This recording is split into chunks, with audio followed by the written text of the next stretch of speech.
Good day, sir. I'm David Angelo Ributa.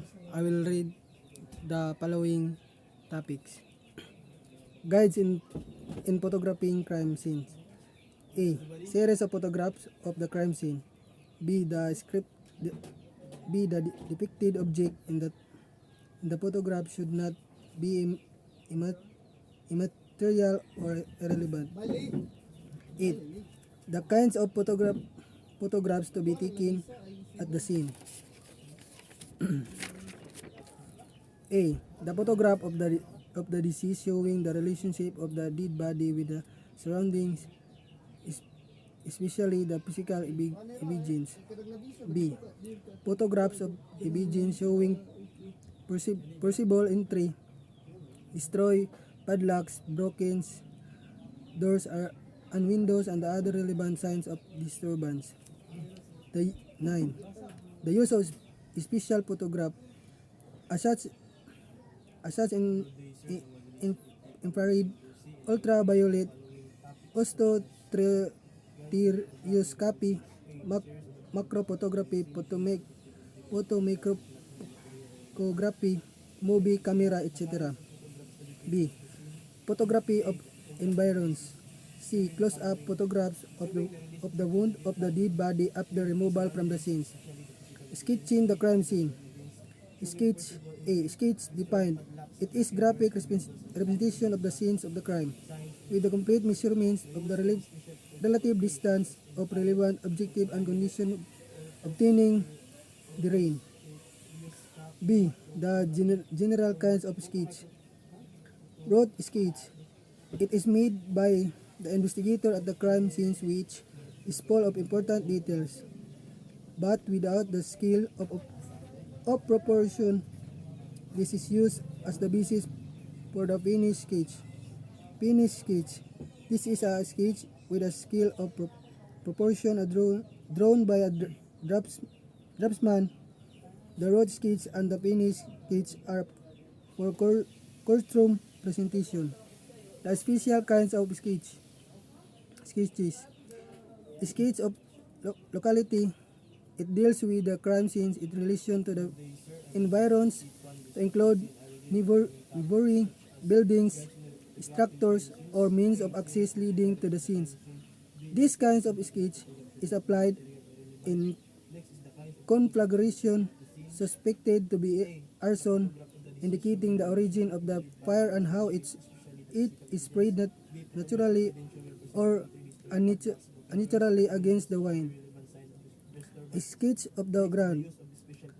This the kind of sketch which illustrates the scenes of the crime with the nearest physical surroundings, such as the room adjacent or opposite the room of the crime scenes, the number of floors of a building or house, the yard, and the other natural structure. Sketch in the details or cross projection view or the exploded view. It is describe the immediate scenes only, especially inside a room, as the scenes of the crime.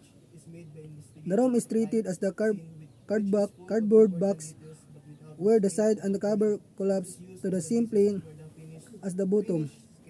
The bottom serves as the floor, the four sides representing the walls and the cover representing the ceiling.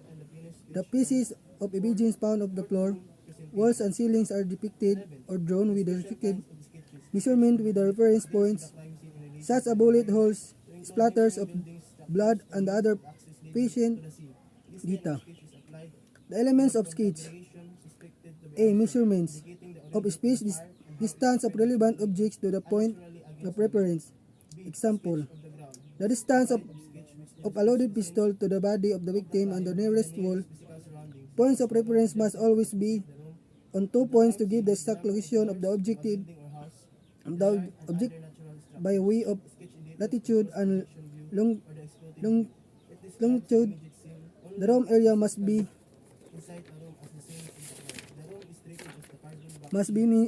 measured by width and length, together with the height of the walls, the size of the door, and the direction of each swing. B. Compass direction.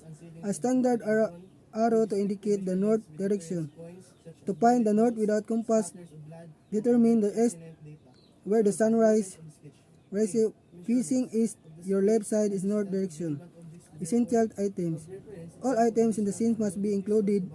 Never decide outright that some items are irrelevant as you proceed in the investigation. These seemingly irrelevant items will become relevant or material in the investigation.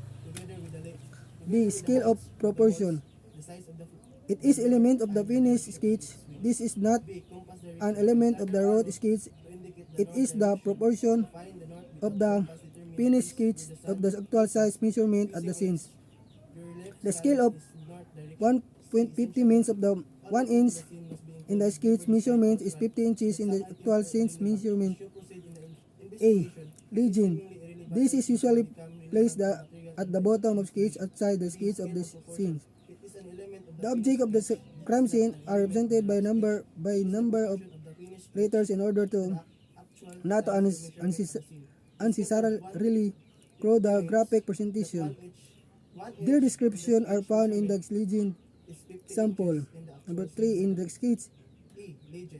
Explosion in the legend is a pistol cal 45 sa 1, 2, 3, 4 loaded in the chamber with 5 rounds of cartridge in the magazine. F. Title. This is the version of sketch to identify the particular case by the name of victim, the exact address of the scenes, the date, and the time of occurrence, the time of the preparation of the sketch, and the name and signature of the sketcher.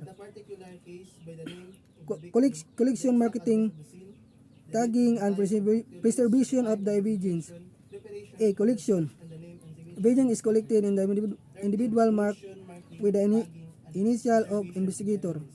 The marking tool depends upon the nature of the evidence. If it is hard object such as metals, the initial are scratched or engraved by the use of sharp pointed steel, which is called stylus. Marking. Every collected evidence is marked if they are of the same class of type such as 45 caliber prime shells that are marked consecutively, such as RMB1, RMG2, RMG3, and so forth and so on. Evidence which by nature could not be marked on each surface such blood. Hair fibers are placed in the plastic container where that container in the mark.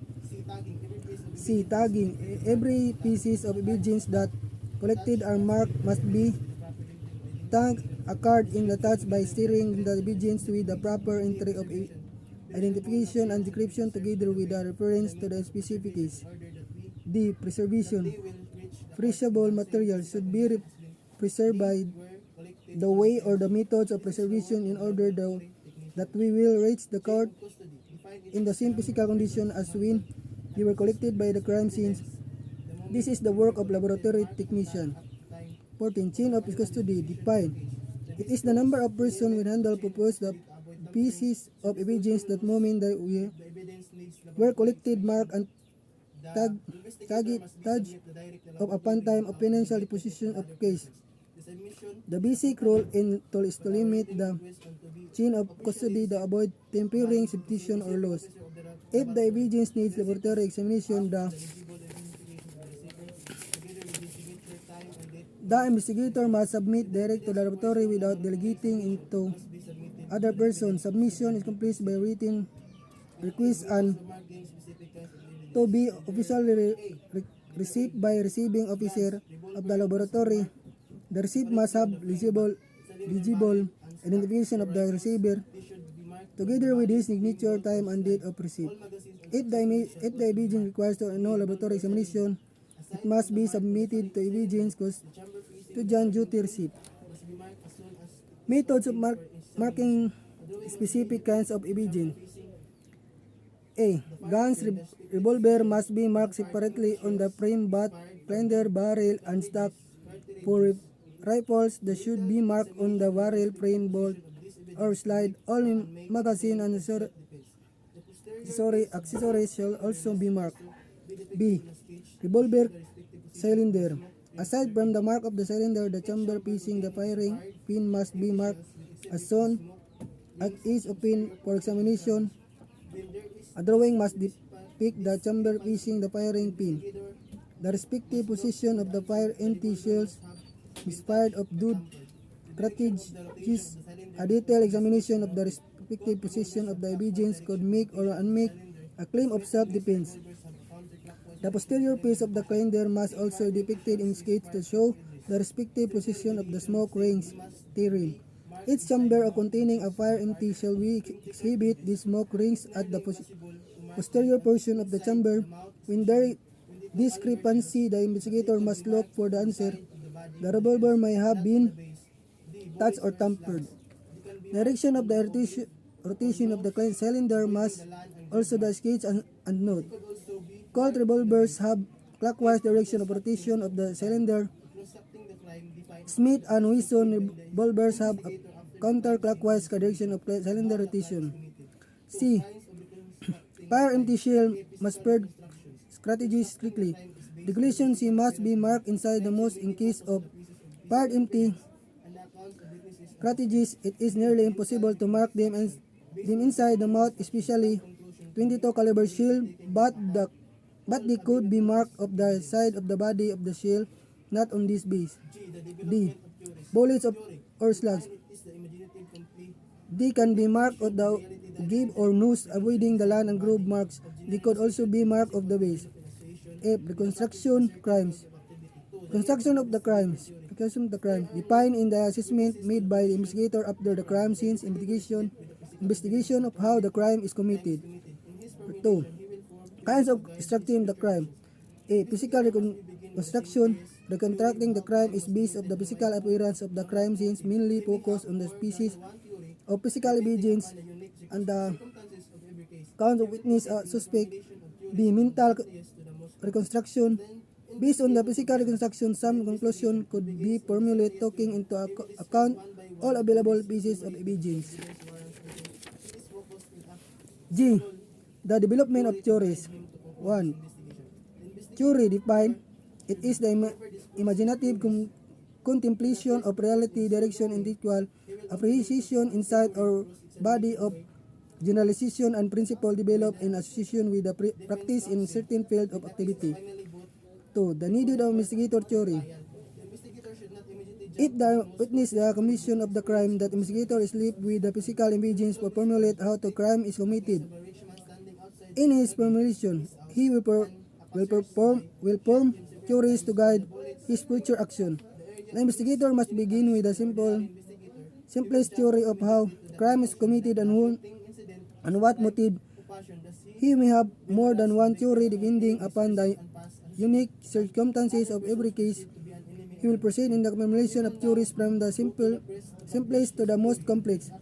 As the investigator progresses in the investigation and begins in the simplest theory, he will be discard one by one the theories of the formulated as begins warrants until he focus in single theory to guide him to conclude his investigation. The investigator should never disclose his theories to the press because in so doing will open himself to unsavory cross-examination by the defense counsel. When case is finally brought before the court for trial, the investigator should not immediately jump to the most complex theory because experience proves that is destructive. To illustrate the point, take a case of a rich man standing outside the gate of his house and passerby shot him several times, all the bullets hitting the area of his genitals. To the ordinary investigator, he will jump immediately to the conclusion that the shooting incident is a crime of passion. He will arrest the victims no enemies present, a past associate, and other person perceived to be an immediate of the victim. He will go first to publish his theory and his action of all focus to support his theory. But is the end of the investigation that motivate of killing is just a simple thrill killing. The suspect did not by design intended to land all his bullet of the victim's genitals but was just an accident. The investigator then is rebuffed and embarrassed by his own reproach. Worst, he will cross-examined by the defense counsel about his published theory which is foreign to the movie. This is happening to our present investigator. They overly expose themselves to the priest for nothing that concrete. It's field inquiry. Number 1. Field inquiry defined. It is generally question of all person near or around crime scene. When Number 2. When to start the field inquiry. The moment the investigator set puts on the crime scene, he must immediately conduct the general question of all persons present threat, or he may assign his assistant or any member of the investigating team. Most often, the members of the Mobile Patrol Bureau who arrived at the scenes earlier had already conducted the field inquiry and have in their custody the witness or the suspect. The investigator should not stop her but conduct for further field inquiry on the remaining people or those who will arrive in the scene. 3. How to treat witnesses as suspect retained at the scene. The witnesses are the suspect retained at the crime scene shall be immediately transported to headquarters with the basic guidelines that they should not talk with each other during the trip and should be immediately separated with each other upon arrival on the station. 4. The purpose of separating the witnesses or suspect from the other. The purpose why there is needed to separate each witnesses from the other and which applies also to suspect in the preserve the independence of their respective accounts about the commission of the crime. Going back to the crime scenes. Number 1. Reason for going back to the crime scenes. In some instances, crimes are committed during nighttime and the investigator arrives at the scenes at the time due to late discovery or daily report about the commission of a crime. The investigator back to the scenes at the exact time when the crimes occurred in order to see him for himself the order of things at the precise moment. His notes of concern shall be the lighting condition, the distance of normal visibility, the volume of pedestrian and bicycle traffic and other things and conditions relevant to his investigation. The reason is that during the progress of investigation, new matters may crop up which may be inadvertently considered irrelevant during the crime scene investigation, thus need to go back. To value of the process. Having first personal knowledge of these facts, he could use them confront lying, exaggerated or half-truth narration of witnesses and omission and confusion of suspect. These are potent tools against wayward confession or admission. The 3 P's of criminal investigation. Number 1. The identification of the criminal. Number 2. The criminal is tracked, located, and arrested. 3. The facts of evidence to prove his guilt are gathered for instruction during trial. Key. The 4 methods of identifying the criminals. 1. By confession or admission. 2. By accounts or testimonies of witnesses. 3. By circumstantial evidence. 4. By associative evidence. L. The 2 kinds of criminal purpose of identification by witnesses. Number 1. Known fugitives. The criminal are known by names and other personal circumstances by the witnesses even before the commission of the crime. 2. Unknown fugitives. These kinds of criminal are unknown the witnesses by names and other personal circumstances before the commission of the crime. Although some of these criminals are identified by witnesses through their photograph in the rookie gallery and the other source, they are classified as unknown fugitives. In some past experience that witnesses had identified these kinds of criminal through their photographs, yet they could not identify them in person during the police lineup. Factors affecting positive identification. Number 1. The ability of witnesses to positively identify of known criminals depends upon his levels of alertness, intelligence, vision, age, and health. Number 2. The prevailing condition of visibility of the observation at the crime scene. 3. The lapse of the between commission of the crime and arrest of the offender. 4. The opportunity of the criminal to various personal appearance such as the removal of mustache, sideburns, gut, the change of the hairstyle, the addition of tattoos of the face, earrings, nose rings, lip rings, or facelift throat surgery. Number 1. Verbal description. This is the physical description of the unknown positive by witnesses based on the extent and range of their perception. 2. Roads Gallery. There are the police files of photography. No criminal. Those photographs may be directly taken of the police. Those are gathered from the source to form part of the police gallery. General photographs. The investigator should show to the witnesses a variety of photographs which does not necessarily represent the criminal in order for the witnesses to approximate the nearest description of the known positive. The features about the degree of baldness, shape of nose or face, scars will help the witnesses to arrive at a clear description. Number 4. Cartographic sketch. It is the composed representation reduced to a drawing of the suspect piece made by an artist based on the description furnished by the witnesses. It is done by showing to the witness a training representation of different types of the human features as to shape of face, nose, eyes, lips, ears, and others. The witnesses, the elects from these charts are artists reduced.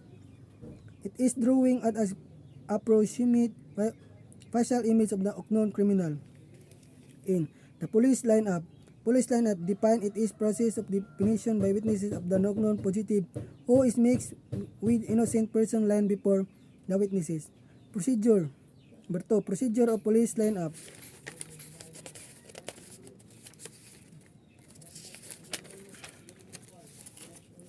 A. 4 suspect to be mixed innocent per lineup must be at least composed of the 7 person to the person described with there are 2 or more suspect mixed with innocent person or identification. B. The appearance of those composed lineup must be approximately the same as to height, belt, completion, hairstyle, clothing, etc. C. The witness should be instructed before entering lineup from about the presence of the suspect. D. The suspect must be given the opportunity to select their position in the lineup. A. The lineup members are not allowed to talk during the process, make any movement which may suggest the identity of the suspect. If the investigator should not to talk or move which may directly identify the suspect, the power of suggestion should always be avoided.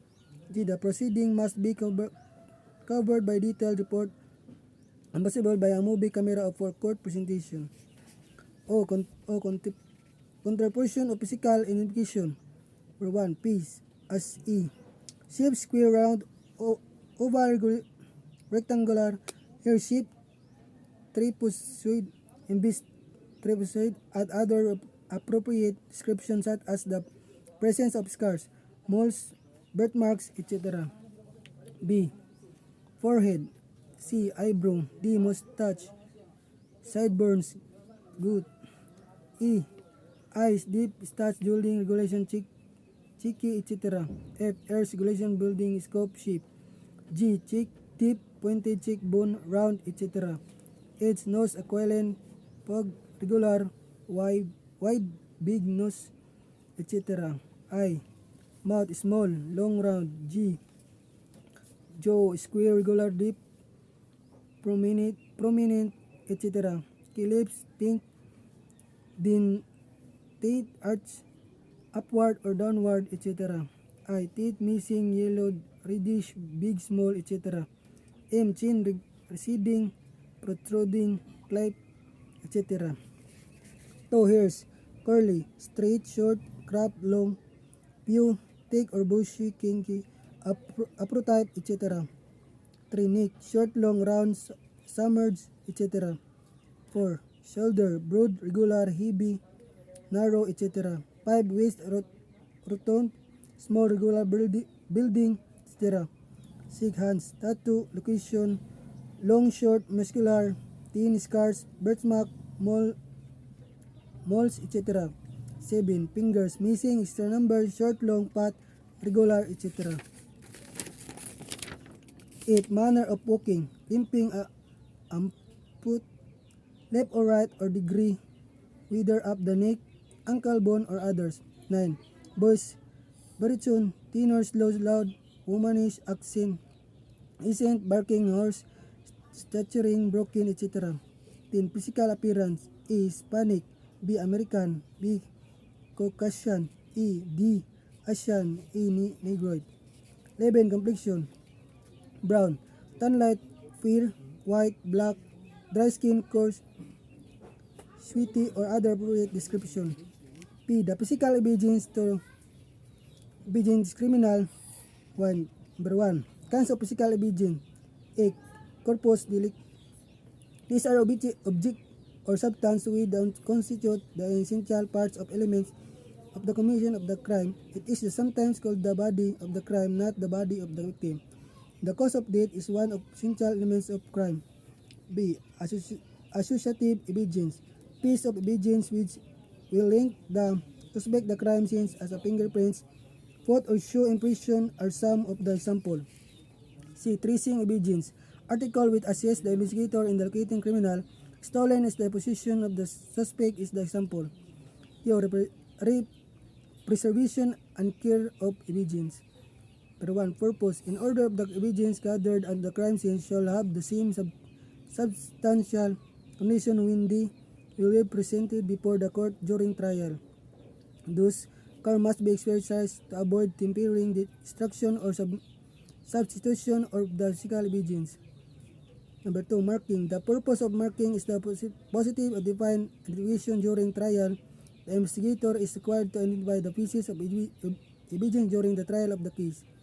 In some instance, drugs cases were dismissed due to failure of the investigator to identify where such of drug was the subject of drug punishing from the such of drug subject to possession. Or modus operandi. Number 1. Modus operandi identified simply as the method of the operation by a specific criminal syndicate. It is established by a series of criminal under the classification the modus operandi of one criminal is distinct and different from the other. It is a criminal trademark, logo, or brand name. Examples are the use of junior-sized crow bar in residential robberies, cooking and eating in the kitchen of the victim during the robbery, leaving human excreta on the rugs of victim's house or destroy unwrapped sheet to gain entry of the sentence that are viewed, for example. The importance of operandi. It is one of the most useful means in identifying non-positive. Thus, every investigator unit should maintain a modus operandi file. B. For us of security education programs of the citizenry over the radio or television programs or seminar about safety education. That's all, sir.